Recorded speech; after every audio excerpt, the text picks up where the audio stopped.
இந்த பெண்களுக்கும், இந்த வீட்டு சூழ்நிலைக்கும் அதுக்கும் என்ன சம்மந்தம் இருக்கு? அதாவது பெண்களுக்கும் வீடுகளுக்கும் என்ன சம்மந்தம் இருக்குங்கிறது பெரிய சம்மந்தம்.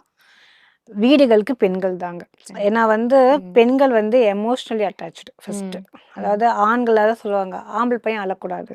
ஃபர்ஸ்ட்டு இது எடுத்தோனே. ஏன்னா, பெண்கள் அதாவது கேர்ள்ஸ் ரொம்ப எமோஷனல்ஸ்ங்க. எமோஷன்னா நம்ம ரொம்ப எமோஷனலா இருக்கும்போது, நமக்குள்ள ஹார்மோன்ஸ் அழுகக்கூடிய ஹார்மோன்ஸ்னே இருக்கு.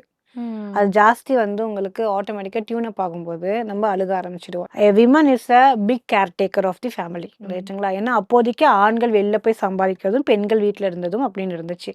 அப்ப குழந்தைய பார்க்கணும். வென் ஷி கெட்ஸ் எமோஷனல் ரொம்ப எமோஷனல் ஆனாங்கன்னா, குழந்தைய கேர் பண்ண மாட்டாங்க. ம்.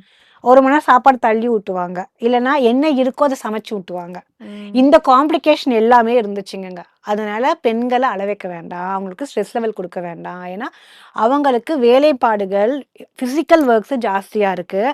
அந்த பிசிக்கல் ஒர்க் என்ன அடுத்த ஜெனரேஷனுக்கு வளர்றதுக்கான ஒரு தடைய உண்டாக்குது அந்த இடத்துல. அதனால தான் இப்போ அததான் சொல்லுவாங்க ஜோதிடத்துல என்னன்னா, ஒரு ஆண் தன்னோட மனைவி சுக்கிரன நல்லா வச்சுக்கணும். சந்திரன நல்லா வச்சுக்கணும். ம். உனக்கு சுக்கிரன் பலமா இருக்கணும். சுக்கிரன் உச்சத்துல இருக்கு. இது நீங்க ஜெனரலா ம். கேள்விப்பட்டிருப்பீங்களா உங்களுக்கு? என்னன்னா, அவனோட ஒய்ஃப அவன் நல்லா வச்சுக்கிட்டா, அவனுக்கு வீட்ல எல்லா வேலையும் நடக்க நடக்க போகுது. ஆப்வியஸா இந்த விஷயங்கள் போகும்.